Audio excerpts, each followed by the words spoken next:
영광스럽습니다. 예. 저희 원로 교수님들께서 이 수자원학회를 만드시고 이끌어 오시는데 50년이 지났습니다. 그런 중에 제가 미약하나마 이 수자원 분야의 연구 쪽에 좀 역할을 했던 거를 말씀을 드리고요. 그리고 우리 특히 학생들을 위해서 통찰력, 영감, 인사이트와 인스피레이션을 조금이나마 드릴 수 있는 그런 시간이 됐으면 하는 바람입니다. 제목은 제가 처음에 시작했던 그 수자원 분야, 그리고 그 다음에 GIS를 만나고 그 다음에 최근에는 이제 인공위성 이렇게 이제 연구를 하고 있습니다. 그래서 한 10년 단위로 끊어서 말씀을 드릴 것 같습니다. 특히나 이제 인공위성 쪽으로 조금 세부적으로 여러분들에게 전달드리겠습니다. 이 지금 슬라이드에 보면은 제가 10번째네요. 우리 학회 중견 교수님들께서 이렇게 받아오시고 제가 10번째 받는 겁니다. 학창 시절로 한번 돌아가 보겠습니다. 물 연구 시작 1985년이 제가 석사 1년 차. 그러면서 이제 박사과정까지 논농사 10년, 밭농사 6년 이렇게 했습니다. 그때 당시에는 얼굴이 뽀였는데 한 10년 지나 이렇게 시꺼매졌습니다. 논과 밭을 중심으로 해서 현장 실험도 하고요. 그때는 이제 청계천에 가서 그 실험기기도 제작하고 또 실험실에서는 포트란 프로그래밍을 하면서 연구의 꿈을 키웠었습니다. 그래서 오른쪽 그림에 대표적으로 그 논에다가 라이시미터라는 것을 설치를 해서 증발산이 뭐 많게는 하루에 8mm 정도 되는데 그걸 유리관으로 키워서 저렇게 실험했던 적이 있습니다. 토요일, 일요일도 증발산은 멈추지 않아서 4월부터 9월까지 계속 그렇게 연구를, 실험을 했던 적이 있습니다. 밭은 그 밑에 이제 그 저울, 카스 로드셀이라는 저울을 달아서 하는데요. 이것도 쉬울 것 같지만 한 3일만 지나면 잡초가 그렇게 생겨서 그걸 솎아내기 하는데 굉장히 힘들었던 적이 있습니다. 그러고 나서 이제 조금 빠르게 저희 GIS가 NGIS라고 1995년도에 국가 GIS가 5년별로 지금까지 진행되어 오는데 그거보다는 조금 빠르게 88년도에 시작을 했습니다. 자료 입력부터 시작을 한 거죠. 그래서 연안 지역의 88도엽, 내륙 지역에는 1대 5만 지도 239도엽을 디지타이징도 하고 스캐닝도 하면서 GIS 자료를 전국을 구축했던 적이 있습니다. 그래서 그때 당시엔 스캐너가 플랫베드 A0 사이즈가 없었던 시절인데 굉장히 빠르게 워크스테이션을 가지고 자료를 구축했던, 그리고 이제 데이터베이스는 오라클과 인포믹스가 있었는데 인포믹스라는 걸로 하고요. 물수지 프로그램은 이제 포트란으로. 그래서 전국 464개 농어촌 용수 구역을 계획을 했던 기억이 있습니다. 그러고 나서 이제 91년도 2월에 제가 학위를 받고요.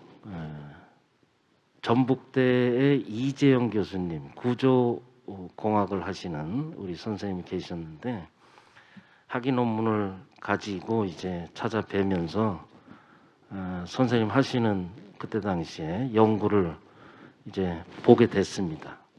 선생님 그게 뭡니까? 그랬더니 당시에 희귀한 맥킨토시 내에서 왼쪽 그림과 같이 유한 요소 그걸로 이제 뭐 그 구이 시스템 그때 당시에 그러니까 그게 이제 자유자재로 왔다 갔다 하더라고요. 저로서는 아주 쇼킹했습니다. 그거를 보고 이거를 GIS를 구축을 하니까 우리도 뉴욕에서 한번 했으면 좋겠다. 그래서 그런 영감을 얻었던 적이 있습니다. 그리고 저는 이제 박사학위 후에 외국에 처음으로 나가게 됐는데요. 외국의 컨퍼런스에 미국에 나가 보니까 노아가 지금 나중에 말씀드리겠습니다만 20번째 위성이 올라갔습니다. 지금. 근데 그때 당시만 해도 이제 이 영상을 가지고 이렇게 시계열로 뭘 분석을 하더라고요.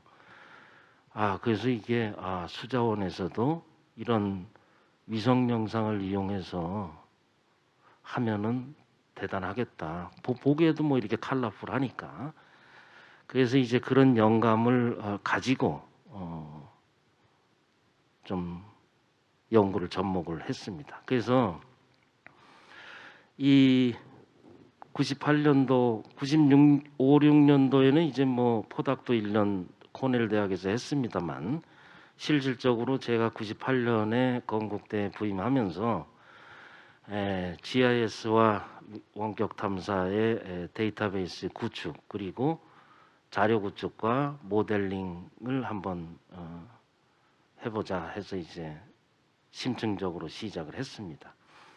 그렇게 해서 처음에 나오게 된 게 여기 보시는 것처럼 분포형 홍수 유출 모델 킴스톰 이름을 그래도 그럴듯하게 지었습니다. 성과 더불어서. 그 다음에 이제 그리에롬, 그리스몬 뭐 이렇게 해서 토양 침식과 일유출까지 이렇게 확장을 해보는 그런 시간을 가지게 됐고요. 특히 킴스톰은 그 전에 차세대 홍수 사업단인가요? 거기서 기회가 있었다가 중단되는 바람에 이 꽃을 피우지를 못했습니다. 그렇지만 우리 제 제자들이 계속 모델을 개선해 나가고 그렇게 하고 있습니다.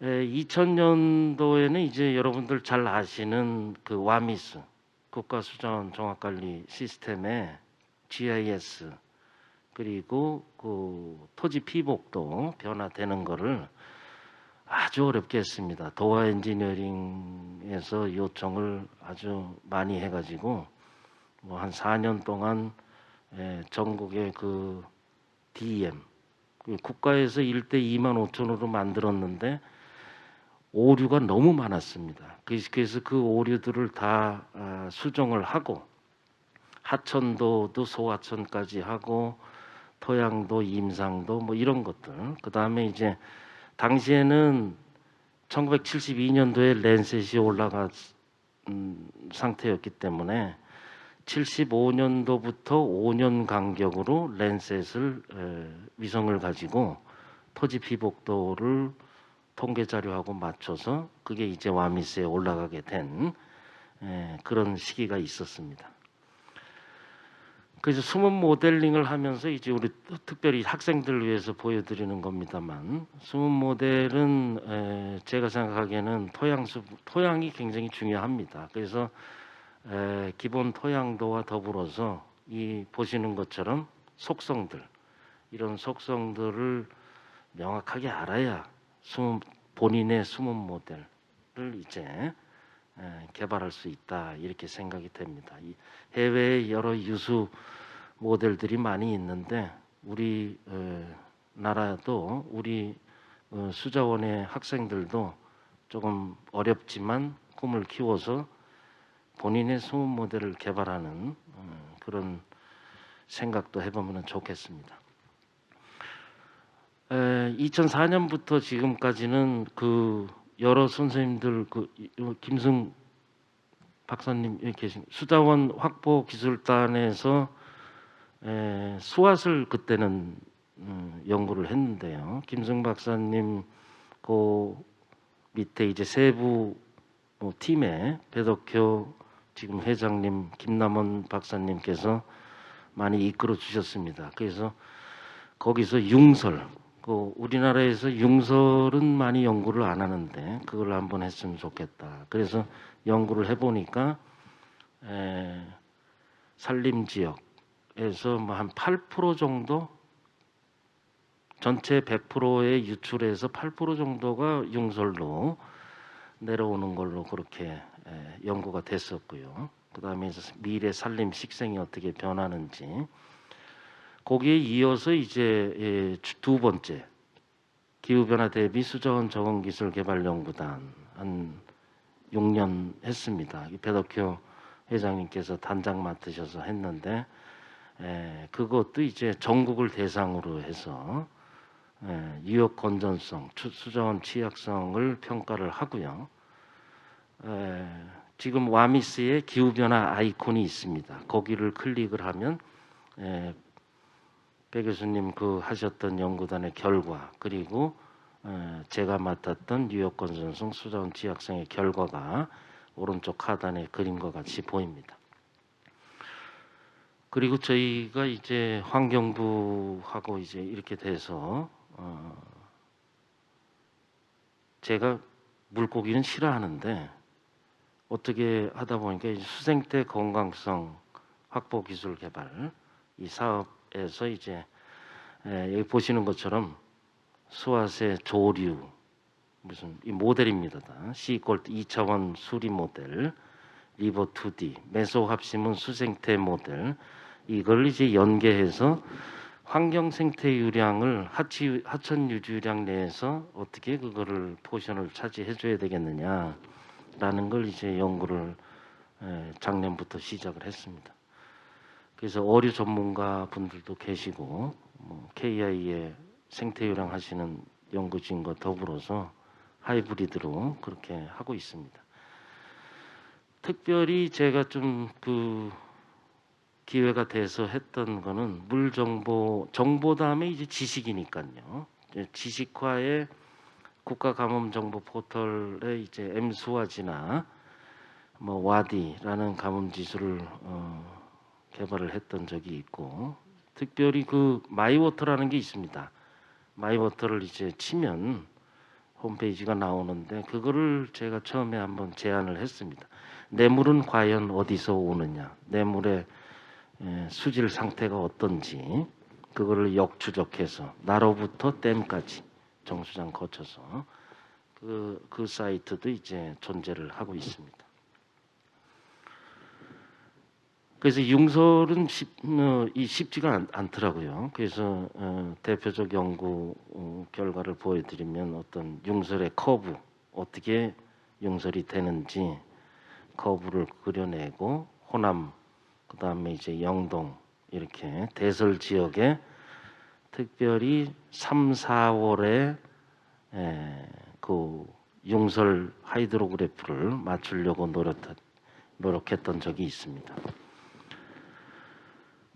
그다음에 이제 배덕효 회장님하고 같이 했던 이게 미국의 EPA 미 환경청인가요? 거기서 이제 제시한 방법론인데 그거를 조금 한국형으로 바꿔서 전국을 구축한 사례가 되겠습니다. 그래서 유역의 건전성은 토지 피복, 지형, 하천, 수량 수질은 모델링을 해야 되는데 여기서는 이제 수화수로 하고요. 수생태는 서식지, 수생태 건강성 연구단이 또 따로 있습니다. 거기서 나온 수생태 자료를 이용해서 6개 인자를 가지고 전국 표준유역별로 건전성이 어떠냐. 그 다음에 이제 기후 변화와 토지용 변화, 물이용 패턴 변화 이 4가지를 가지고 취약성이 어떤지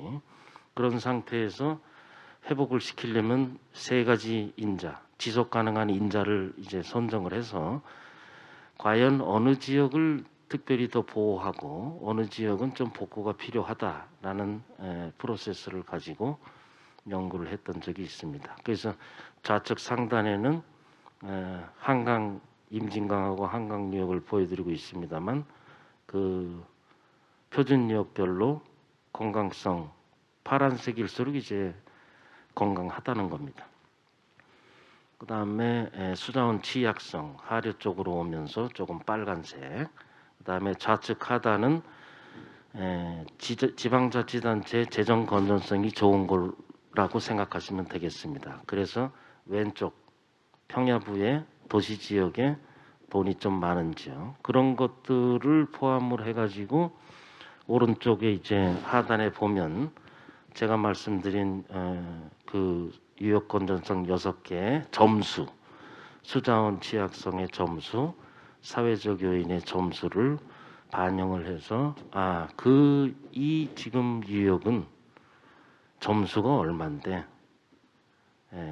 국가에서는 어떤 정책을 피고 지방자치단체에서는 실행을 어떻게 해야 되는지를 보여주는 그런 게, 요게 이제 와미스의 아이콘으로 표준 유역을 클릭을 하면 나오도록 되어 있습니다. 저희가 이게 가장 최근에 제 연구실에서 시작을, 환경 생태 유량과 우리 기본적으로 아는 하천 유지 유량과의 이제 컨플릭트, 이 생기는 거를 해결을 하려고 노력을 이제 시작을 한 부분입니다. 그래서 굉장히 어렵게 진행될 것 같습니다. 이것도 이제 전국의 각 권역별로 매년 해서 이제 한 5년 내지 6년 구축을 해야 되는데, 보시는 것처럼 유역 수문 모델, 하천 호소 수리 모델, 수생태 모델이 따로 있는 거를 중간을 이제 연결을 시켜가면서 붙이기 위해서는 계속 피드백을, 시행 오차를 거쳐야 되는 그런 과정이 있을 것 같습니다.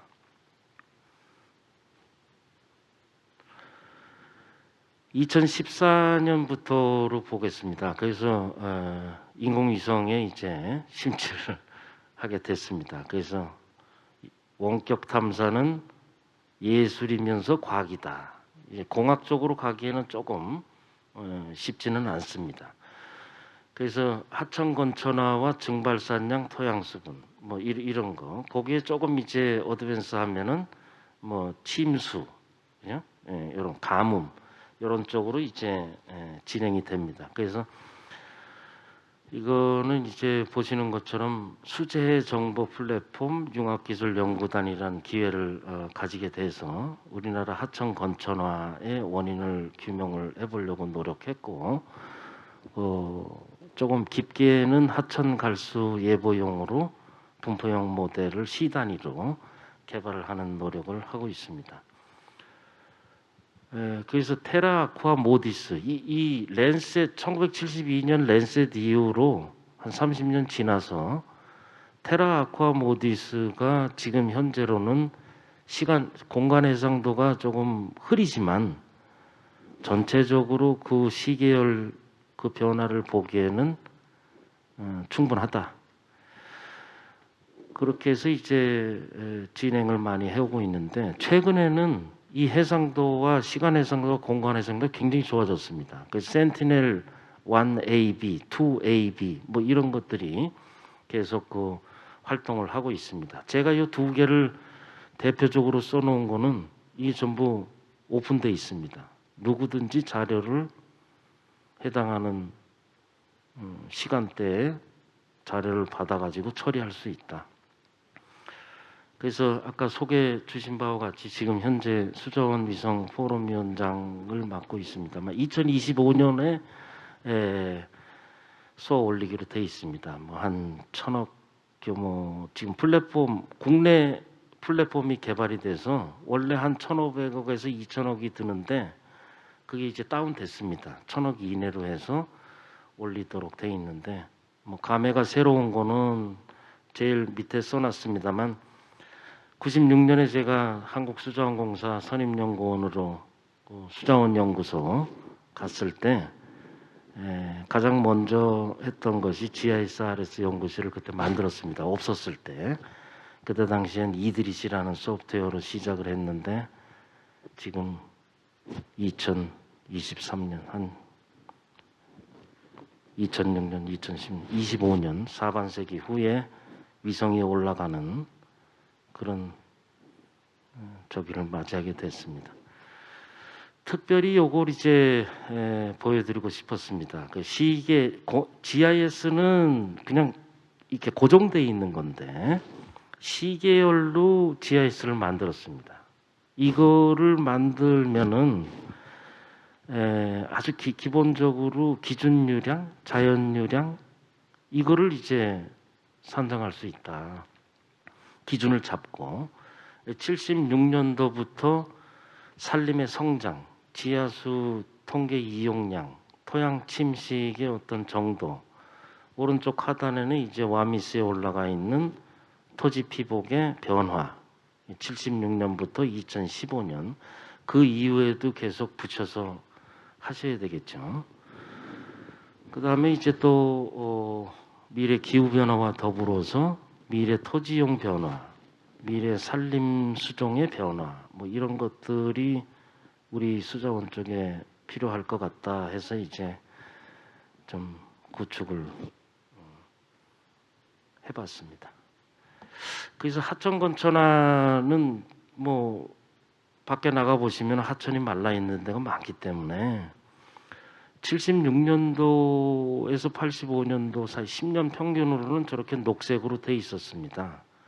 근데 이제 시간이 지나면서 제가 말씀드리는 이 지하수 이용, 산림 성장, 도로 개발, 토양 침식, 도로는 이제 하천 변을 따라서 도로가 있어서 지표화, 도시 개발, 이걸 러프하게 모델링을 해서 지금 현재 하천의 건천화가 된 지역, 그 다음에 미래는 아까 그 토지용 변화 그런 걸로 해서 어떻게 진행될 거다.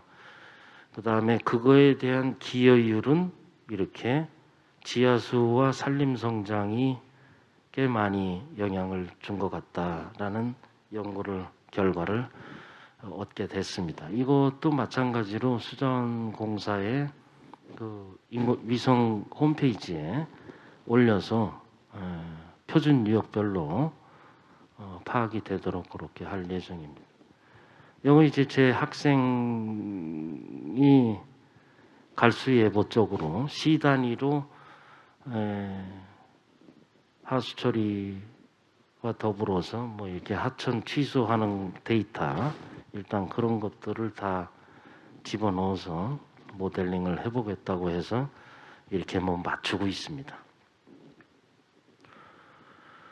그래서 우리 윤영남 존경하는 교수님 이렇게 계속 우리 세미나 할 때마다 컨퍼런스 할 때마다 나오는 거를 조금 더 이제 모델을 통해서 왼쪽 오른쪽에다 저렇게 붙여가지고 하면은 어떻겠느냐 이렇게 제안을 해보기도 합니다.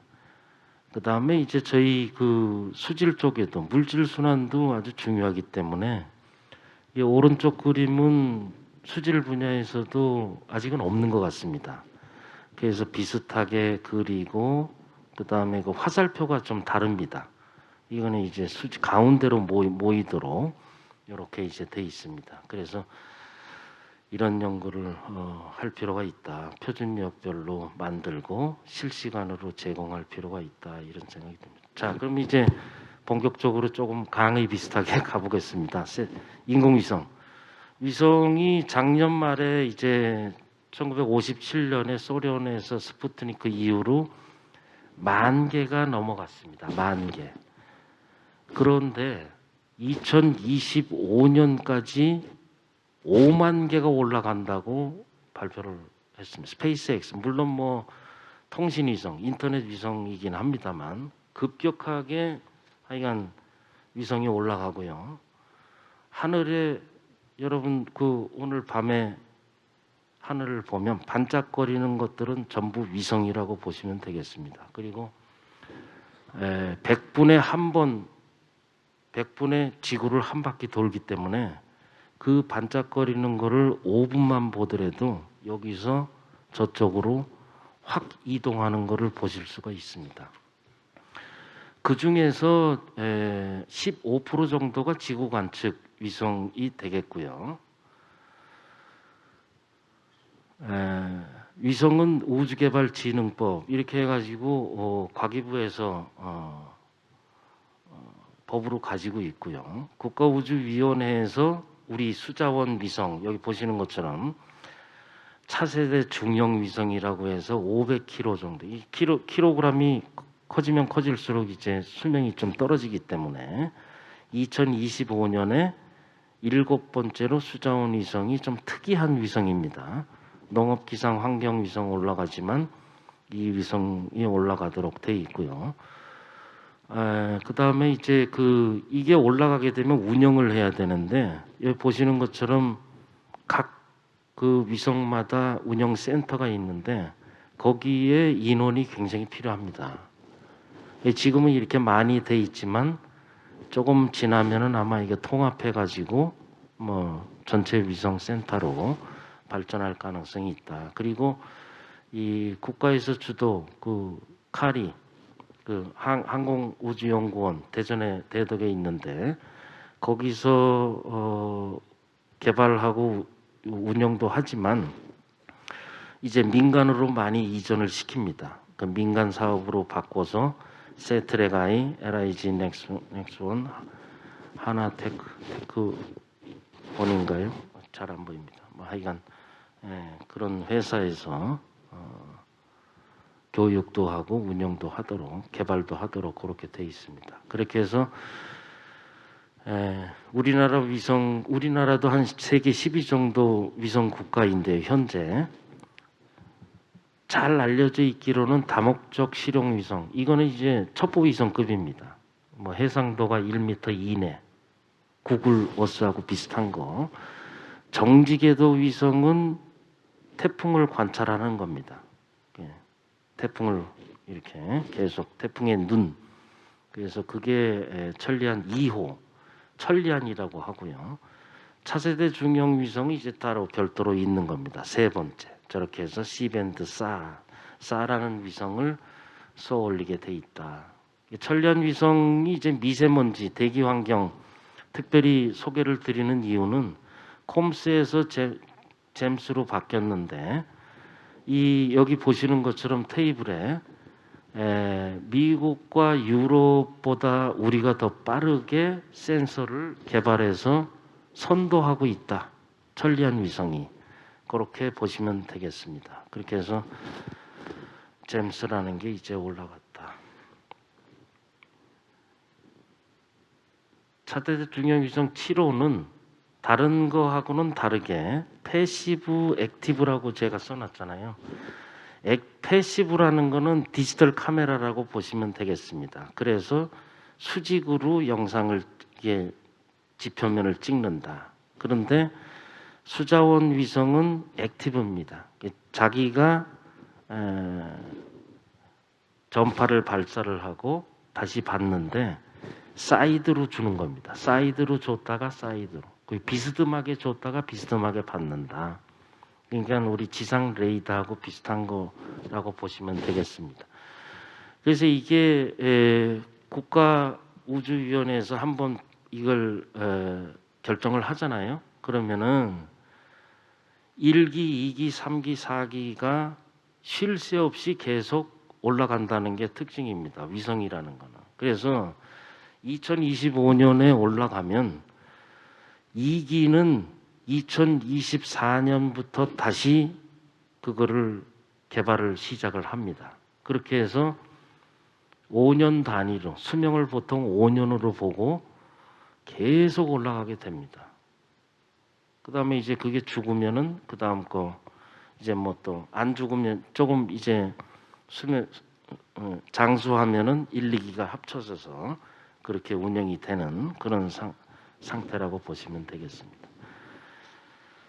우리 학생들을 위해서 특별히 제가 그동안에 연구했던 뭐 여러 가지 영상을 테스트해 보는 것도 좋지만 아주 일반적으로 대표적으로 랜셋 위성은 지금 8번째 8기가 올라가 있죠. 72년부터. 테라아쿠아도 20년 동안 이제 장수를 했습니다. 그래서 뭐 셀리브레이션을 하고 그 차세대 위성이 수오미 MPP, SMPP와 JPSS라고 이름이 두 개가 쌍으로 항상 이게 두 개가 50분 간격으로 돕니다. 지구를. 그래서 JPSS는 원래 노아가 노아에서 돼 있는데 나사하고 협력을 해서 JPSS-1이 노아 20입니다. 앞으로는 JPSS-1, JPSS-2 그렇게 올라가고 이거는 테라 아쿠아의 차세대 위성이다. 그리고 지금도 영상이 인터넷에 오픈돼 있다. 다운받아서 쓰면 된다라고 보시면 되겠습니다. 센티넬을 주목을 할 필요가 있습니다. 이거는 이 여러 가지 그 위성 중에서 유럽 겁니다. 유럽. 센티넬 1AB, 2AB. 센티넬 1AB, AB라는 거는 이제 위성이 두 개입니다. 그것도 50분 간격으로 돌아가는 거. 그 다음에 1AB는 사 위성이고요. 저희 비슷한 거, 우리 수자원 위성하고. 센티넬 2AB는 디지털 카메라입니다.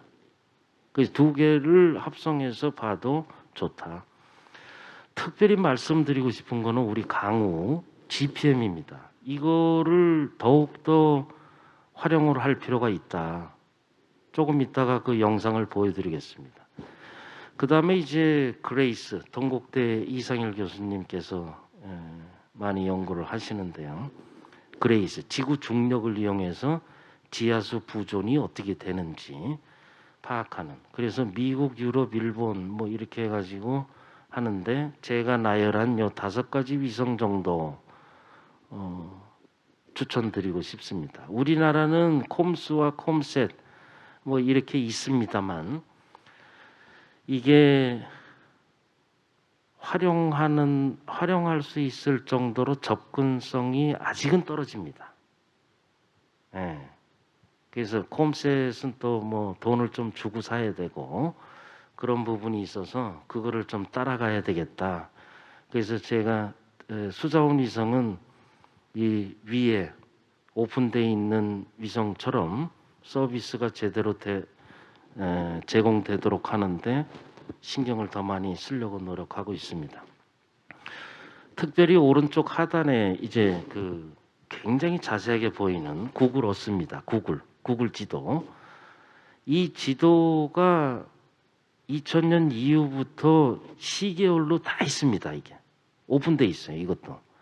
그래서 그거를 이용을 하면 여기는 대표적으로 비닐하우스, 빨간 거. 비닐하우스가 어떻게 증가되는지를 아주 자세하게 볼 수가 있습니다. 구글어스.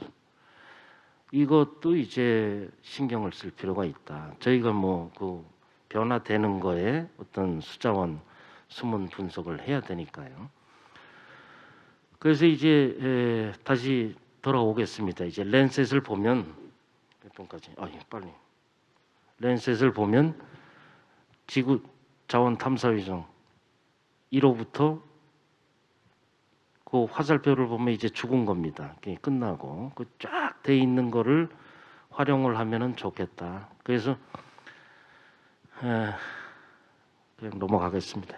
랜셋 7, 8, 9 최근 것까지 이 센서의 상황도 다른데 하여간 랜셋으로도 녹조나 농작물, 식생 이동 이런 거를 이제 볼 수가 있다.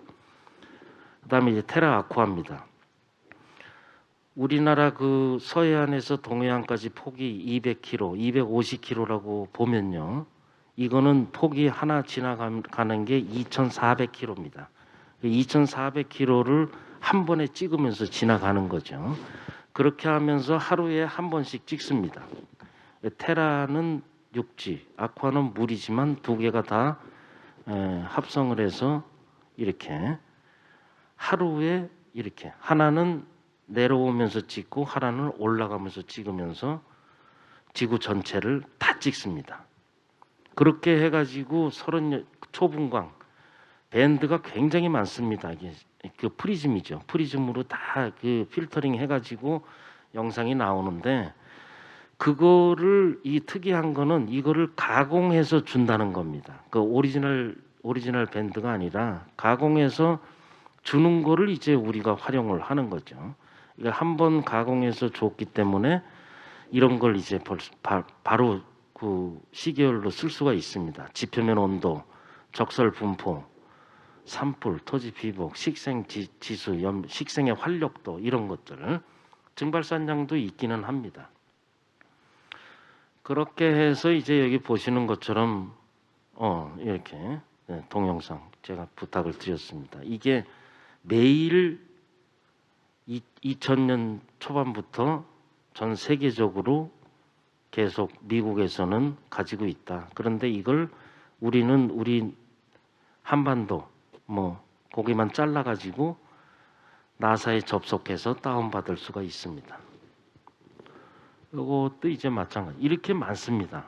클로로필, 이건 바다 쪽에 클로로필, 다 설명은 못 드리겠습니다만, 폭설도 이제 기상청의 구적설, 신적설을 이용해서 폭설, 구름을 걷어내고 폭설 지역이 어떻게 되는지, 폭염과 혹한도 이렇게 33도 이상의 빨간색은 어떻게 되고 40도까지 어떻게 되는지, 산림 지역은 얼마나 떨어져. 서울 지역을 보면 이렇게 2018년도에 일별로 폭염이 발생한 상황을 이렇게 볼 수가 있다. 가뭄과 건조 NDVI라는 것을 이렇게 해가지고 남한 전체를 또 볼 수가 있습니다.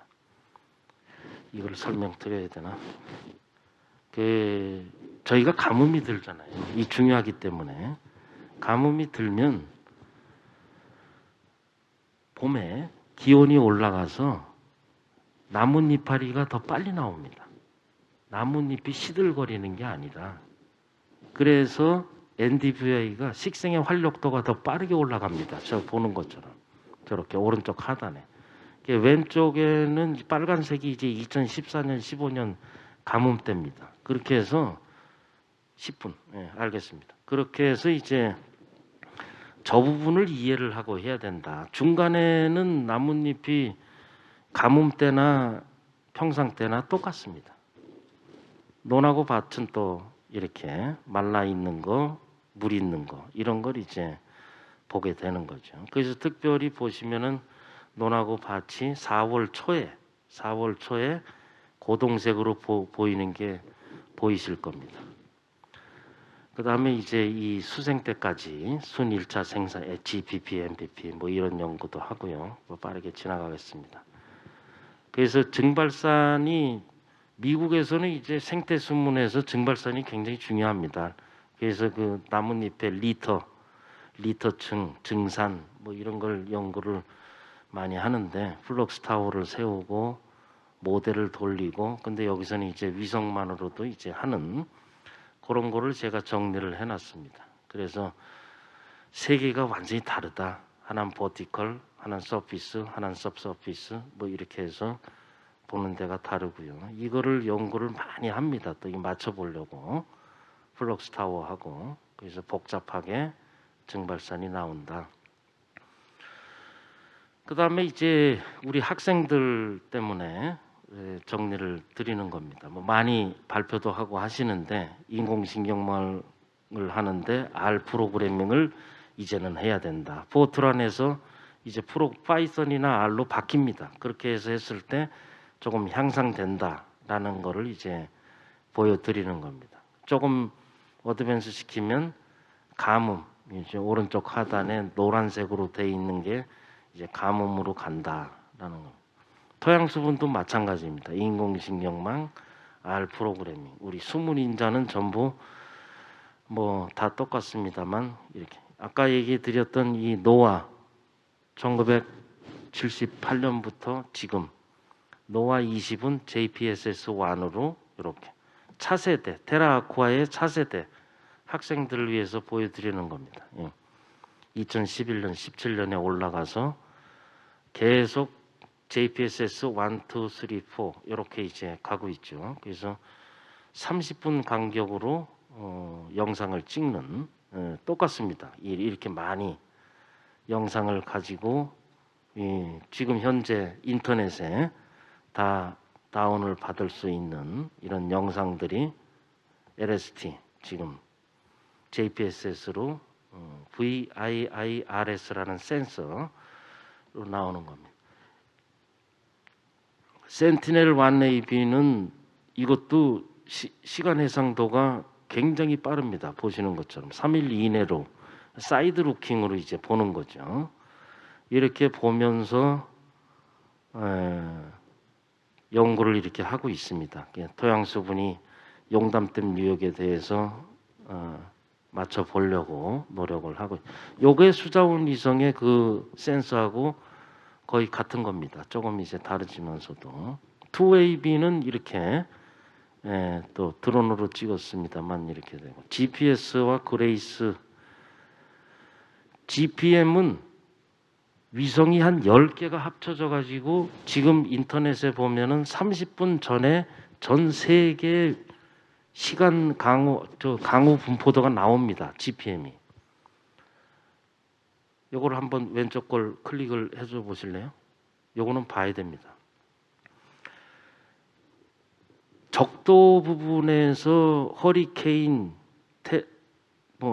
태풍, 타이푼, 사이클론이 발생해 가지고 가는 거를 다 다운을 받을 수가 있습니다.